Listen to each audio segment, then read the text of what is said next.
Hi hello ನಮಸ್ಕಾರ, welcome to Sushma world. Friends, ಇವತ್ತು ಸಬ್ಬಕ್ಕಿ ಸೊಪ್ಪನ್ನ ಬಳಸ್ಕೊಂಡು ಸಬ್ಬಕ್ಕಿ ವಡೆ ಮಾಡೋದು ಹೇಗೆ ಅಂತ ನೋಡೋಣ ಬನ್ನಿ. ಮೊದಲಿಗೆ ಒಂದು ಅರ್ಧ ಗಂಟೆ ಕಡಲೆಬೇಳೆ ತಗೊಂಡು ನೆನೆ ಹಾಕ್ಕೊಳ್ಳಿ. ನೆನೆ ಹಾಕ್ಕೊಂಡು ನಂತರ ಒಂದು ಮಿಕ್ಸಿ ಜಾರ್ ತೊಗೊಂಡು ಮಿಕ್ಸಿ ಜಾರ್ಗೆ ಹಾಕ್ಕೊಳ್ಳಿ.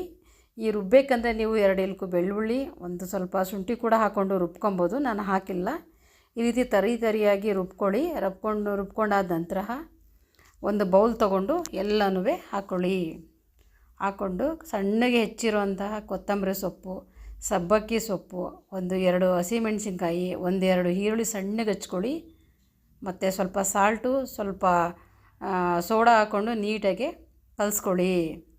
ಫ್ರೆಂಡ್ಸ್, ಇದುವರೆಗೂ ಯಾರೆಲ್ಲ ನನ್ನ ಚಾನಲ್ನ ಸಬ್ಸ್ಕ್ರೈಬ್ ಮಾಡದೆ ನೋಡ್ತಾ ಇದ್ದೀರಾ, ಪ್ಲೀಸ್ ದಯವಿಟ್ಟು ಸಬ್ಸ್ಕ್ರೈಬ್ ಮಾಡ್ಕೊಳ್ಳಿ, ಸಪೋರ್ಟ್ ಮಾಡಿ ಫ್ರೆಂಡ್ಸ್. ನೋಡಿ, ಈ ರೀತಿ ಎಲ್ಲ ಹಾಕ್ಕೊಂಡು ನೀಟಾಗಿ ಮಿಕ್ಸ್ ಕೊಟ್ಕೊಳ್ಳಿ. ಇವಾಗ ಎಣ್ಣೆ ಕಾಯಕ್ಕೆ ಇಟ್ಕೊಂಬಿಡಿ.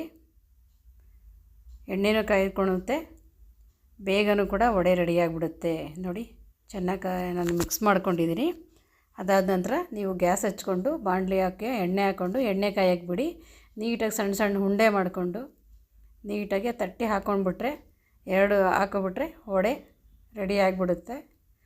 ನೋಡಿ, ಈ ರೀತಿ ಹಾಕ್ಕೊಂಡು 2 ಕಡೆ 5 ನಿಮಿಷ ಲೋ ಫ್ಲೇಮಲ್ಲಿ ಚೆನ್ನಾಗಿ ಬೇಯಿಸ್ಕೊಡಿ. ಸೂಪರಾಗಿರುವಂತಹ ಸಬ್ಬಕ್ಕಿ ವಡೆ ರೆಡಿಯಾಗಿದೆ ಫ್ರೆಂಡ್ಸ್. ಈ ಮಳೆಗಾಲ ಆಗಿರೋದ್ರಿಂದ ಹೊರಗಡೆ ಹೋಗಿ ಯಾವುದೇ ರೀತಿಯ ಸ್ನ್ಯಾಕ್ಸ್ ತಿನ್ನೋದಕ್ಕೆ ಆಗ್ತಾಯಿಲ್ಲ. ಹಾಗಾಗಿ ತಿಂದರೂ ಕೂಡ ತುಂಬ ಕಾಯಿಲೆಗಳು ಅದು ಬರ್ತಾನೆ ಇರುತ್ತೆ, ಆಯಿಲೆ ಅದು ಇದಾಗುತ್ತೆ. ಹಾಗಾಗಿ ಮನೇಲಿ ನೀವು ಹೋಮ್ ಮೇಡ್ ಮಾಡ್ಕೊಳ್ಳೋದ್ರಿಂದ ಹೆಲ್ತ್ಗೂ ಒಳ್ಳೆ ಬೆನಿಫಿಟ್ ಇರುತ್ತೆ ನಿಮಗೆ. ಸುಮ್ಮನೆ ಅದು ಕಾಯಿಲೆ ಅನ್ನೋದು ಯಾವುದು ಬರಲ್ಲ ನಿಮ್ಮ ಹತ್ರ. ನೋಡಿ, ಈ ರೀತಿ ಸ್ನ್ಯಾಕ್ಸ್ ಟೈಮಲ್ಲಿ ಮಾಡ್ಕೊಂಡು ತಿನ್ನಿ. ನೋಡಿ, ಸೂಪರಾಗಿ ಬಂದಿದೆ. 2 ಕಡೆ ನೀಟಾಗಿ ಈ ರೀತಿ ಬೇಯಿಸ್ಕೊಳ್ಳಿ.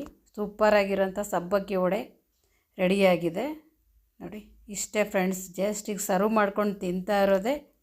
ಈ ವಿಡಿಯೋ ಯಾರಿಗೆಲ್ಲ ಇಷ್ಟ ಆಗಿದೆ ಪ್ಲೀಸ್ ಲೈಕ್ ಮಾಡಿ, ಶೇರ್ ಮಾಡಿ, ಕಮೆಂಟ್ ಮಾಡೋದಂತೂ ಮರೀಲೇಬೇಡಿ ಫ್ರೆಂಡ್ಸ್. ನೋಡಿ, ಸೂಪರಾಗಿರುವಂಥ ವಡೆ ರೆಡಿ ಆಯಿತು. ಇಷ್ಟೇ ಫ್ರೆಂಡ್ಸ್, ತುಂಬ ಈಸಿಯಾಗಿ ನೀವು ಮಾಡ್ಕೊಬೋದು. Thank you for watching friends. Thank you. Bye.